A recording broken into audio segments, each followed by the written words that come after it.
Story 1. The Photograph. Jisoo found the photograph on a Tuesday afternoon in late November, at the bottom of a shoebox she almost did not open. She had been putting off clearing out the spare room for 3 months. The room had been her mother's when she visited, which had not been often, and since her mother's death in August, it had accumulated the particular stillness of spaces that nobody enters anymore. Not haunted, simply stock, like a clock that has been allowed to run down. The spare room contained boxes. Some were Jisoo's own things from the last move, never fully unpacked. Others had arrived from her mother's house after the funeral, sorted by her aunt into categories that were practical rather than sentimental. Things to keep, things to donate, things that needed a decision. The shoebox was in the second category, the donate pile, which was why she almost missed it. She had lifted it and felt the weight of old photographs inside, and set it back down, meaning to look through it before donating it, and then had gotten distracted and gone back to something else. On the third day of clearing, she finally opened it. The photographs were what she expected. Her parents, young and unrecognizable in the way that parents in old photographs always are. Family gatherings she could place by the haircuts and the furniture, but not always by the faces. Her mother at various ages, which was difficult to look at and necessary. And then at the very bottom, face down. She turned it over. It took her a moment to understand what she was looking at. The image was clear and well lit and ordinary in every visible detail. A kitchen at night. Cabinets painted a particular shade of yellow. A window above the sink, dark. The street outside, not quite visible through it. A coffee maker on the counter she had received as a gift 3 years ago. A small plant on the windowsill she had bought at the market last spring. Her kitchen. Her current apartment, not her mother's house. The apartment her mother had visited exactly twice in 4 years, most recently 8 months before her death. The photograph had been taken from inside the apartment. She turned it over. On the back, in her mother's handwriting, neat and small, the way her mother's handwriting always was, a date. She read it twice before the numbers settled. 3 weeks ago, 2 weeks after her mother had died. She sat on the floor of the spare room with the photograph in her hands and did not move for a long time. Her first thought was that she was misreading the date. She was not misreading the date.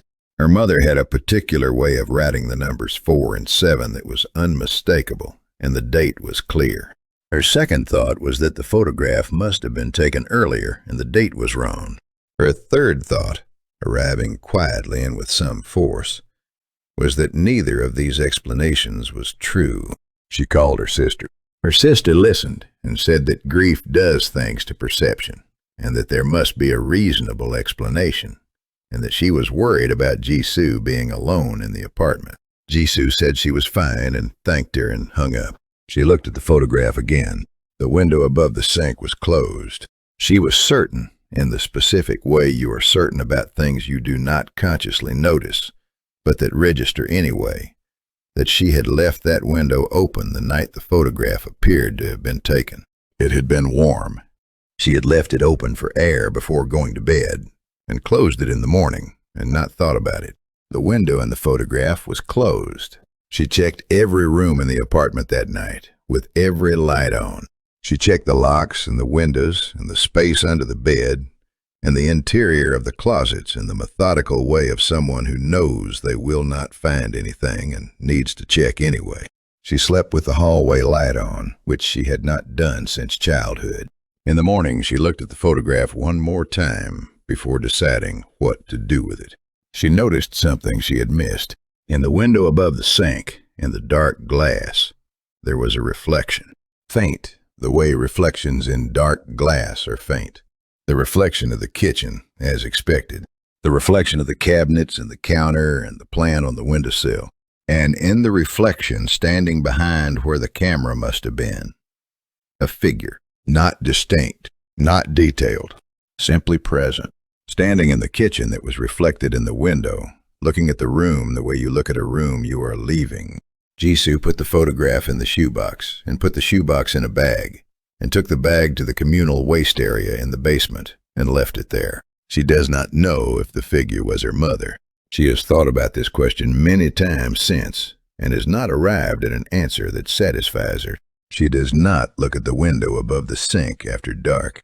She has left the kitchen light on every night since November. She tells herself this is because she sometimes gets up for water and does not want to navigate the kitchen in the dark. This is partially true. Story 2. The Neighbor Upstairs. Yunwoo moved into the fourth-floor apartment on a Saturday in March, and by the following Wednesday had formed the opinion that his upstairs neighbor was one of the heaviest walkers he had ever lived beneath. This was not a new experience. He had rented apartments in 4 different cities over 10 years and had developed, through this, a kind of resigned expertise in the category of neighbors whose relationship with their floors transmitted clearly through the ceiling. Heavy walkers, people who dropped things, people who exercised at hours that suggested they had no need of sleep. He had learned to manage this with earplugs and white noise and the philosophical position that other people's habits were not his to control. The neighbor upstairs was different in degree rather than kind. The footsteps were not loud so much as heavy. The difference is significant. Loud footsteps are percussive. They hit and release. These footsteps had weight that seemed to linger after the impact, as though the floor were being pressed down and taken time to recover. He felt them more than heard them, a low vibration that was just at the edge of sound. They began each night at 11. He first assumed this was coincidence. People have routines that begin at 11. Late dinners, late exercise, the decision to pace while thinking about something. By the second week, the consistency had moved beyond coincidence into something more like pattern. 11 to some point in the small hours. The same circuit, repeated without variation. He mapped it eventually, lying in the dark, listening.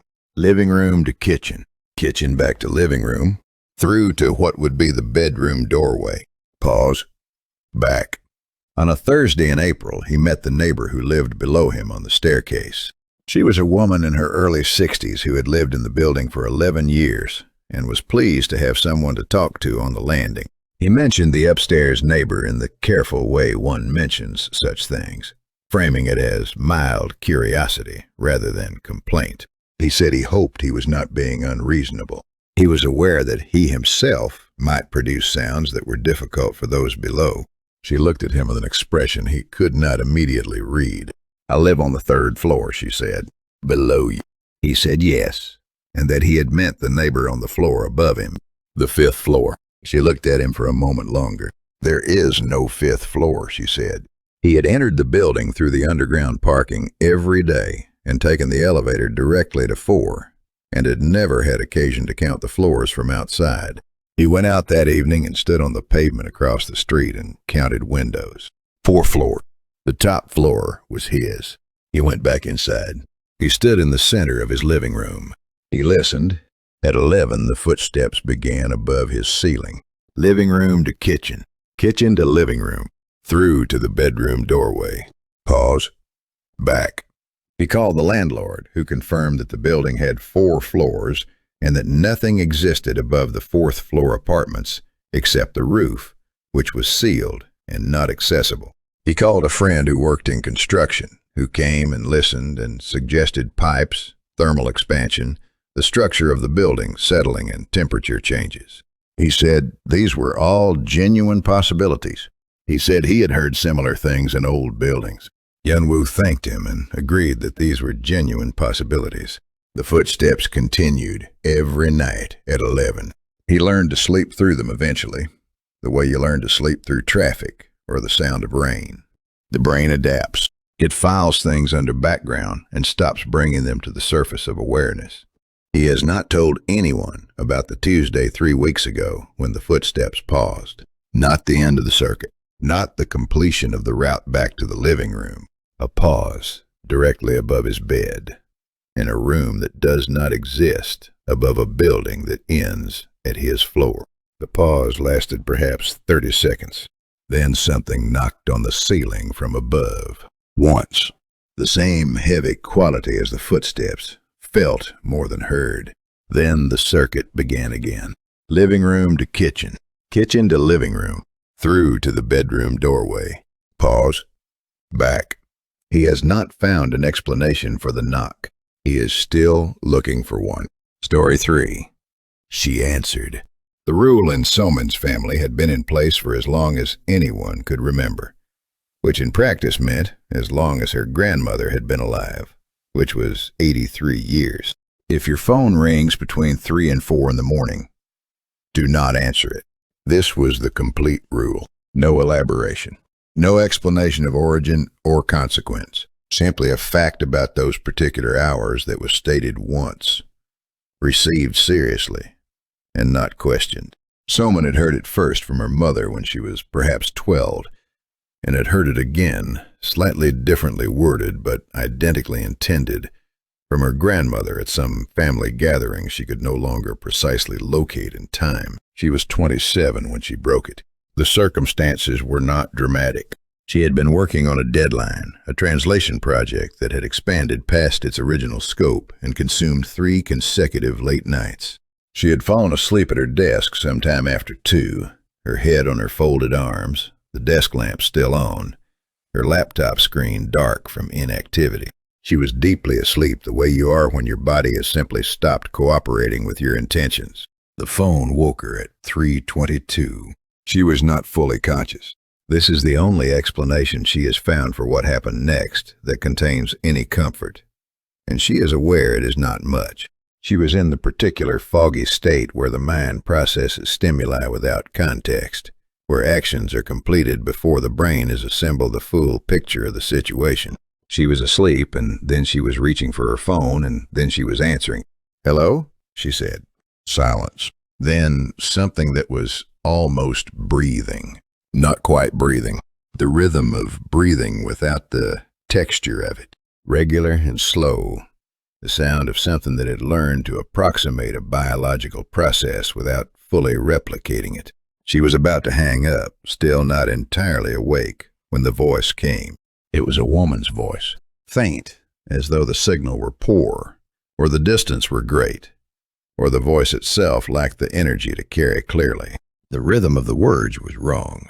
The pauses came in the middle of phrases rather than at their ends, giving each sentence a quality of incompleteness, of something being said in pieces by something that was not sure where sentences divided.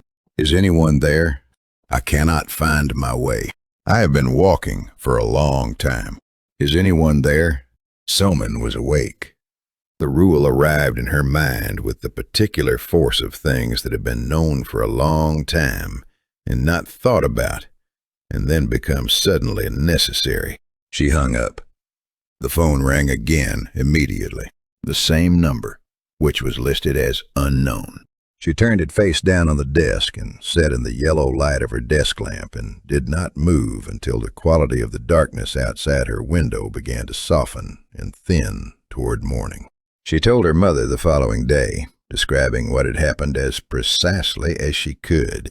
Her mother listened without interrupting. When Soman finished, her mother was quiet for a moment that extended past comfort into something more deliberate. "The rule," her mother said finally, "is not about ignoring someone in trouble." She was careful about the phrasing, which Soman noticed. "The rule is about what happens when you answer. When you confirm to something that has been looking for a person that a person is here, that someone can hear it, that someone is available to be found." "What happens then?" Soman asked. Her mother said she did not know precisely. She said that Soman's grandmother had answered once, when she was young, that she had been different afterward, that she had heard things after that, in certain kinds of silence, that she had been very careful for the rest of her life about mirrors and doorways and the particular hours between 3 and 4 in the morning, that she had never spoken directly about what she had heard on the phone. Soman's phone has rung at 3 in the morning on 2 occasions since that night. She has not answered.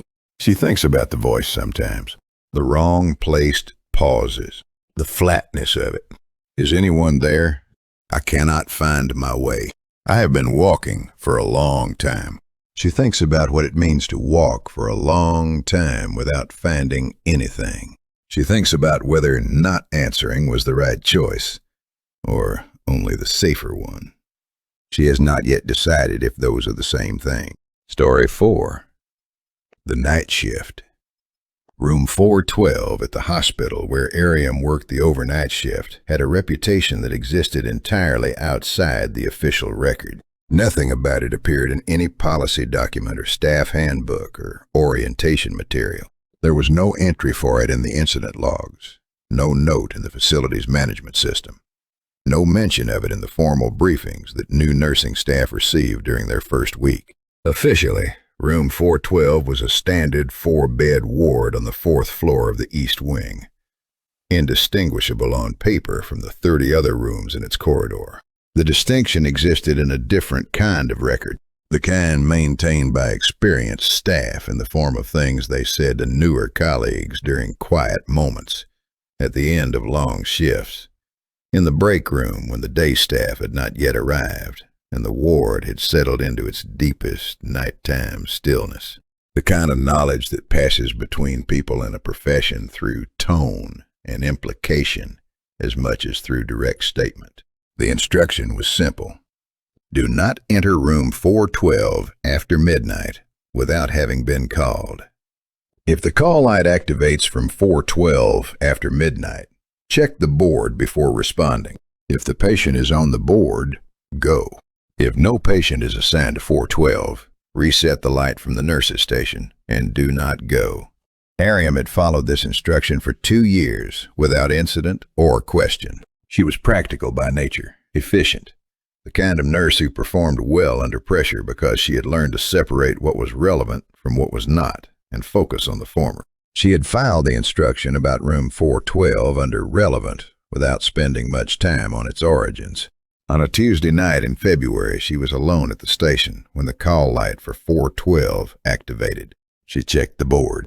Room 412 had been empty for 3 days since the discharge of the previous patient. No one was assigned to it. There was no medical or administrative reason for the light. She reset it from the station. It activated again. She reset it again. It activated a 3rd time. She sat at the station and looked at the board and then at the light panel and considered the situation with the same practical focus she applied to everything. The instruction was clear. The instruction existed for a reason she did not know but had accepted as sufficient. The cost of following it was minimal. The cost of not following it was, by implication of the seriousness with which it had been delivered, potentially significant. She did not go. She monitored the rest of the ward. She completed her charting. She made her rounds of the occupied rooms with the attentiveness she brought to every shift. At 1:20, the call light for 412 went off on its own and did not come on again for the remainder of the night.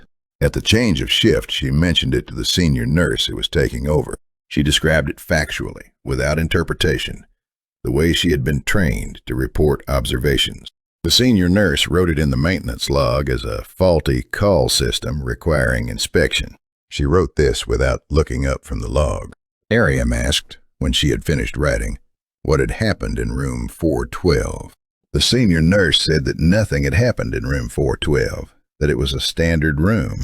Then she said, still without looking up, that the room had been renumbered twice in the past 15 years, and that regardless of the number currently on the door, the staff who had been there long enough always knew which room it was. She did not say what they knew about it. She closed the maintenance log and began the handover briefing. Ariam has worked the overnight shift for 4 more months since that night. She has followed the instruction about the call light on the 3 subsequent occasions it is activated from that room after midnight. She has not asked further questions. She has noticed that none of the senior staff ever take the long corridor route that passes room 412 when the short route is available. She has started taking the short route as well. Story 5. The Wedding Guest. The wedding photographs came back from the studio 3 weeks after the ceremony, delivered in a white box tied with ribbon in the way that photographs are delivered when someone wants to signal that What is inside is worth treating carefully. Eugen and her husband spent a Saturday evening going through them at the kitchen table. It was a good evening, the kind that follows a difficult period and arrives as a reminder that ordinary pleasures are still available. They had been married 6 weeks, and the 6 weeks had contained the adjustments that 6 weeks of marriage always contains. The small frictions of two people reorganizing their separate lives into something shared. And this evening of looking at photographs of themselves happy was a restoration. The photographs were good. The photographer had been recommended by a colleague and had justified the recommendation. The ceremony shots were formal and composed. The candid shots caught moments Eugen did not remember being captured, which is the best thing a candid photograph can do. There was one of her laughing with her mother that she decided immediately she wanted printed large. Near the end of the album, in the section covering the reception, she paused. At a table in the background of a shot taken during the toasts, partially visible between 2 other guests, there was an older woman she did not recognize, perhaps 70, dark, formal dress, the kind worn for significant occasions. Her hands were folded on the table in front of her. She was not looking at the camera or at the person giving the toast. She was looking at Eugen, who was visible in the foreground, mid-laugh, unaware of being watched. Eugen went through the guest list. She went through every photograph from the reception, which she had to do carefully because they were numerous. The woman appeared in 11 of them, at different tables in different parts of the room as the evening progressed and people moved around. Always in the background, always partially visible. Always watching Eugen specifically, regardless of what Eugen was doing or who she was with. She asked her husband. He looked carefully and did not recognize the woman. She asked both sets of parents at the family dinner the following Sunday, passing the photographs around the table and watching their faces. None of them recognized her. She contacted the wedding coordinator who had managed the venue and asked about an unaccompanied older woman who had attended. The coordinator checked her records, which were thorough, and confirmed that every person at every table had been identified and accounted for. The seating plan had been finalized 2 weeks before the wedding, and all guests had been confirmed. There was no unaccompanied older woman in a dark dress anywhere in the documentation. Eugen's grandmother had not been well enough to travel. She was 91 and lived 4 hours south with Eugen's aunt, and had been declining through the autumn in the gradual way of the very old. Not urgently, but persistently, her radius contracting, her hours of clarity becoming fewer. Eugen had called her the morning of the wedding, and her grandmother had wished her happiness in a voice that was thin but warm. She had said she was sorry she could not be there. She had said she would be thinking of her. Eugen's grandmother died the morning after the wedding. Her aunt called at 7 before Eugen and her husband were awake. She said it had been peaceful. She said that her grandmother had asked about the wedding before she slept the previous evening, had wanted to know if the ceremony had gone well, if Eugen had been happy. Her aunt said yes to both, which was true. Eugen looked at the photographs for a long time after the call. The woman at the table, the way she was watching, with a particular quality of attention that belongs to someone who has traveled to see something and is making sure to see it properly before they have to leave. She had the photographs printed and put them in an album she keeps on the bookshelf in the living room. She has shown the album to a few people. She has shown them the photographs of the ceremony and the candid shots and the one of her laughing with her mother. She does not always mention the woman in the background of the reception photograph, but she is glad, when she thinks about it, that someone was watching. Story 6. The window that faced inside. The house Minhee inherited from her uncle was a 30-year-old structure in a residential area that had aged unevenly, some parts of it holding up better than others in the way of things built during a period when quality was inconsistent. She was aware of its problems before she moved in. Her uncle had been honest about them in the way of people who loved a place and wanted whoever received it to love it too without being misled. The heating was unreliable below a certain temperature. The kitchen tap produced cold water for 90 seconds before the hot arrived. The garden had been left alone for 5 years and had reorganized itself accordingly.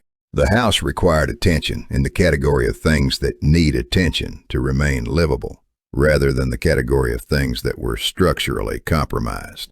None of these things concerned her.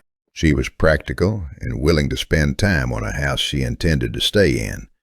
And the house had light in the right rooms and a large kitchen and a garden that she thought she might enjoy restoring in the summer. She noticed the window on her second day.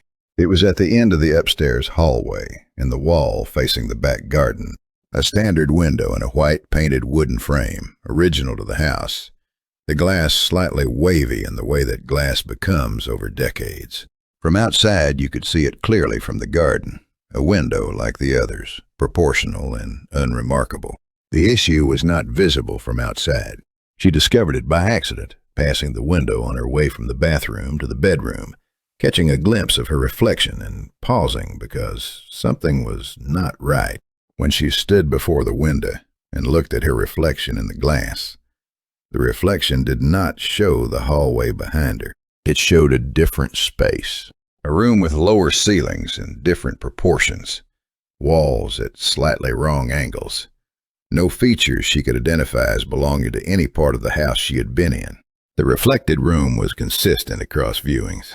It was always the same room. It was simply not a room that existed in the house. She spent the first week taking the long route between bathroom and bedroom, which added 10 steps, and which she acknowledged was not a long-term solution. She examined the window frame and the glass for anomalies that might explain the reflection. She found none. She took photographs of the reflection and compared them to photographs of the hallway, and confirmed that they did not match in ways that could be accounted for by lens distortion. On the 8th night, she woke for water and was halfway down the hallway before she remembered. The window at the end of the hall was showing light. Not the garden, not the darkness of a garden at 2 in the morning. The reflected room, which had been dark in every previous viewing, was lit, warm and interior, the light of a room with someone in it. And in that light, positioned where the window of the reflected room would be, a shape. Standing at the glass, looking out into what, in the reflection, would be the hallway. Looking at Minhee, she went to the bathroom, filled a glass from the tap, and walked back to the bedroom without looking at the window again. She lay in bed with the glass of water on the nightstand and the hallway light on, which she had turned on at the bathroom and not turned off, and waited for morning. She had a carpenter come the following week. She told him it was a draft issue and that she wanted the window boarded from the inside. He did this without comment. The hallway has been darker since, which she had anticipated and brought a lamp for. The reflections in the bathroom mirror have been slightly different since the window was boarded. Not wrong, simply not quite right in a way she notices and then decides not to examine. She has not mentioned this to anyone. She is trying to determine whether there is a relationship between the window being closed off and whatever is now happening with the mirror, or whether these are separate things. She has not yet decided which answer she would prefer. The end.